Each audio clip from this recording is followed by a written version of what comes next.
I'm not so perfect, baby, yeah, you are. Come right, come right. How's it going, everyone? You might have seen the news already, but Killer Instinct is coming to Twitch Rivals courtesy of Maximilian, dude. And I think this is a really awesome opportunity. Last time they ran Marvel, um, and they ran it on Parsec, so I think that it's reasonable to assume that a big, I think this is pretty obvious, but a large factor in choosing these games has to be the online play, right? They chose Marvel not because it had natively good online, but because the community figured out how to make it good with Parsec, and that's the only reason I think it ran. Besides, the fact that everybody loves the game, um, but the viewership numbers, if you haven't looked at them, are pretty insane, and I'm gonna go over them right now. The average viewership for that on Max's channel was 28,000 average viewers, and it maxed out at 34,851. Compared to Combo Breaker 2019 on May 26th, of 2019, the average viewership was 13,188 average viewers, and it maxed out at 33,317. This obviously is probably because there's no physical event, and because of the pandemic, a lot more people are at home and able to watch it. Uh, and that's their only option to watch it, right? There's no venue to go sit down and then have a big crowd. Now, why is this large number of average viewers and max viewers important? I think it opens the door for sponsors to see that these games are still kicking, right?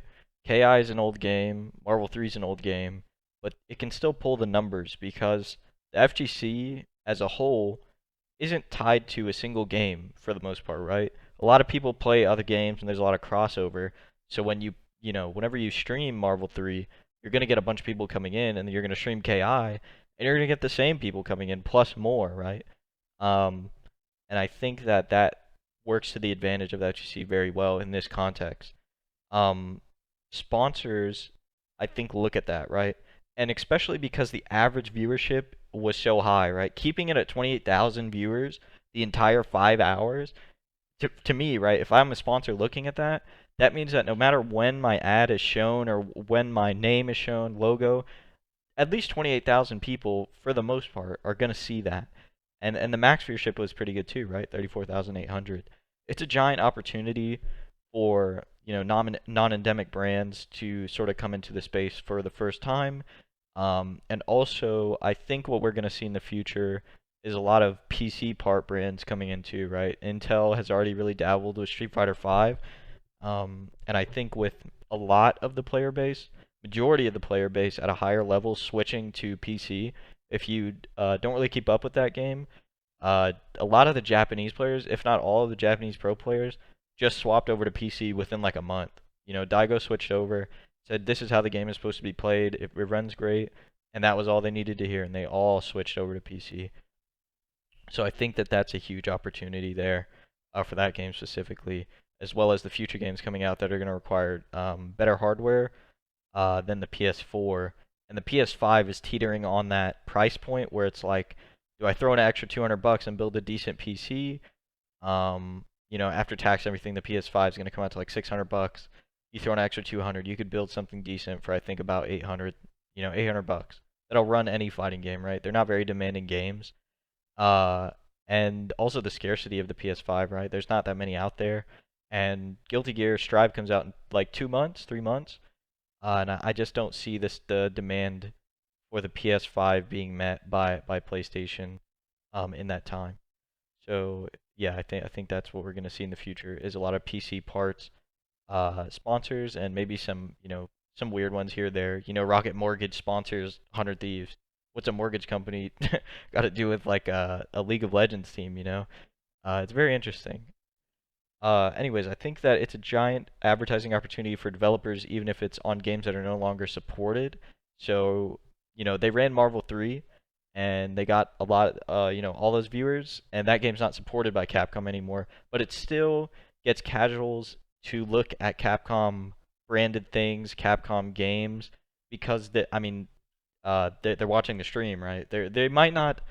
I can't tell you that all 34,851 people in that stream played fighting games, right?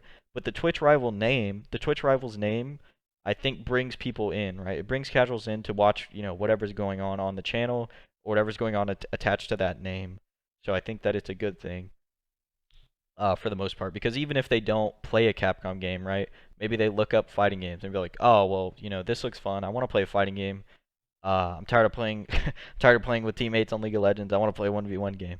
And then they Google fighting games and maybe they find something else that they like, or maybe they find a game that looks cool that's coming out, and you sort of got somebody in, right? That's sort of an in, is the stream. Um, and I think usually events like Capcom Cup and Evo are really good advertising and marketing opportunities for these publishers. But with all of those wiped out, right? Online is quickly becoming the only way to advertise, and it's hard to get people into your game when all they see is Twitch and people on Twitch and Twitter complaining about how unplayable the online is. This ties into the title of the video, why I think Twitch Rivals is going to lead to publishers looking at their netcode even more, because now they have a dollar incentive, right? Now they have a money incentive to look into it. If, before, selling more copies wasn't an incentive, right? In my opinion, Street Fighter V has sold 4 million copies. If they updated the netcode today on a game that's 5 years old, uh, is there a chance they're going to double that? I don't think so personally. I don't think rollback is going to make 4 million more people buy the game, and I don't think even it'll even make 1 million more people buy the game. It'll just satisfy their current customer base, which is something that it doesn't seem like they're very interested in at this point. Seems like they've shifted all their focus to Street Fighter 6, and 5 is just gonna has to die out the way it is, right? I don't see a netcode update coming. Because it just doesn't make financial sense for them, I don't think. And it doesn't make sense to allocate all that manpower to a game. Uh, I guess it wouldn't be that much, man, but it just doesn't make sense, I guess, for them to allocate those resources to a game that's 5 years old that's on its way out.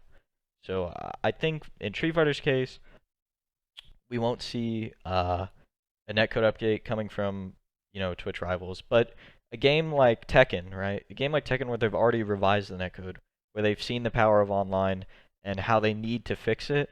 I could see another update coming to the netcode if it's. I mean, I've seen some people say it feels better now. I've seen some people say it doesn't feel better for me at all. But I think they've sort of got it in their heads now that this is something that needs to be fixed.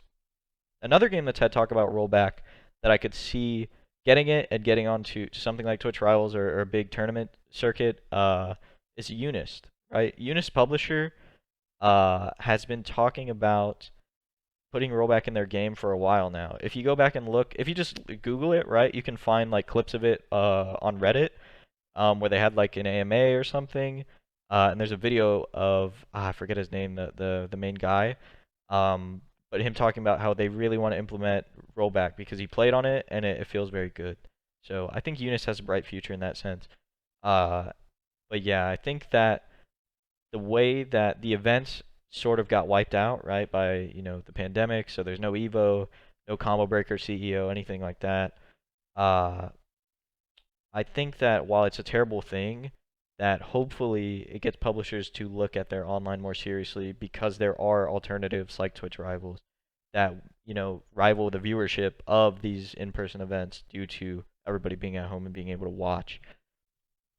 And like we talked about, I think the biggest barrier for these companies getting displayed to these giant audiences at Twitch Rivals is their netcode, and they're going to slowly start realizing that if this Twitch Rivals series of fighting games continues to run, and some titles that I think we might see in the future, in the near future, that don't need an update might be, I don't know, Skullgirls, and other GGPO games. I would say Fighting EX Layer, but I just don't think there's a big enough crowd of players to pick from for that game. But yeah, I could definitely see like or maybe a Parsec DBFZ, right? Because they do play DBFZ on Parsec, and it seems to run very well. I think the only game in the big three or four, so that being Street Fighter, Tekken, MK11, and then DBFZ at this point, is MK11, right? It only has it's the only game with good enough netcode to run something like Twitch Rivals on. But I think the grotesque nature of it, it makes it a very hard sell to sponsors, right? I don't think a lot of sponsors want their name sort of next to MK in that sense. I think they did run a Twitch Rivals for MK in the past, but I think it was a very long time ago. If I'm remembering correctly, I think they did. But I just don't think that it's a very hard sell to get sponsors to sort of support that game specifically, just because of how violent it is, right? And I think that's been a problem for MK in the past, right? Is getting past a lot of different boards and a lot of it's had a lot of obstacles, I think, just because of the nature of the game. Oh, and also I want to talk about why Street Fighter V's loading screens. If you play that game, there's loading screens with advertising of the Street Fighter League stream, and I think that they want to boost their numbers to reach people on Twitch who aren't already playing by using people who are already playing, right? Obviously not everybody who plays the game is going to watch Street Fighter League, but if they do get even a percentage of that 4 million who own the game to tune into the stream, that's going to bring casuals in because those streams get a stupid amount of viewers, right? Like the Street Fighter League streams during the week on a Thursday afternoon are getting like 20 to 25,000 viewers. Now, whether that's botted or what, I don't know. I've heard that it's because it's embedded into a Capcom website. So if you go to like a Capcom Fighters website or you go to like a different Capcom website, it'll be embedded somewhere and it'll just be playing muted so people don't notice it, and then it'll be that goes towards the viewership. So some people think they're botting, some people think they're embedding. I just can't believe that there's 20,000 people watching on a Thursday night, and the chat has maybe 2,000 people max. It's very interesting in that sense. But I think that they're starting to see the power of Twitch as a medium to advertise in the midst of a pandemic, right? There's no way for them to get out any news or anything like that to a giant live audience that's going to repost their individual experience, right? That I think that's a very important thing that Evo does is when they reveal a game, people are recording on their phone a lot, and then they upload that to their personal Twitter, right? That's a personalized experience that's being put onto somebody's personal timeline and then being seen by their friends and family, right? Um, I think that little personal touch it goes a very long way, because it's very endearing, right? You want to see your friends and you want to see what your friends and your family members want to see what you're passionate about. Sorry, a little bit of a tongue twister. But yeah, I think that personalized experience is kind of gone now, because they mostly come in the form of reaction videos now. So it'll be like, dude, webcam like this, and then it'll be like the reveal video, and it's just not the same, right? It's not the same as seeing the large crowd, and watching the various reactions of people in the crowd. So I think that they're starting to see that they're missing that, and that the marketing is taking a hit.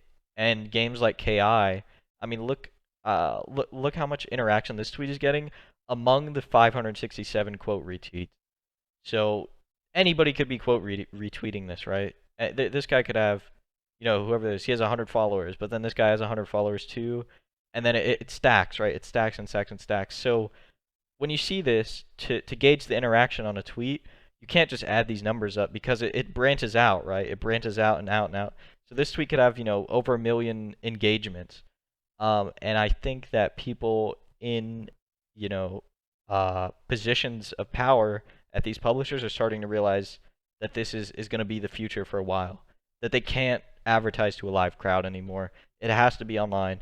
It has to be on Twitter, and they have to make it engaging. And their game before any of that, their game has to be playable, and that's why I think that Twitch rivals running these games is going to lead to a little bit of a netcode revolution, because these companies have a dollar incentive now. They have a monetary incentive to work on their game again. And then I wanted to talk about why Killer Instinct was chosen, why I think it was an excellent choice. It basically ticks all the boxes, right? It has great netcode, a great legacy, established players, and an established audience. Every time this game comes back to life, when coronavirus started, there was the Bring Back KI movement, and then I think even before that there was one, right? Uh, yeah, definitely before coronavirus there was the Bring Back KI. Then coronavirus hit, and everybody said, "Hey, KI runs very well online. I think people should play it." I bought the game because of that. I played it. And now it's back again for a third time. And that same audience that loves the game keeps coming back over and over again. And I can see why, right? I watched the documentary on the game, on Hold Back to Block, on the development of the game. And this game basically had everything going against it. It had a crazy timeline. The publishers got switched out between the first season and the second one. And it definitely did not have what it needed to succeed, but they made it work because they really loved the game. And I think that was a pretty cool documentary to watch to give some insight if you weren't around when the game was out, like myself.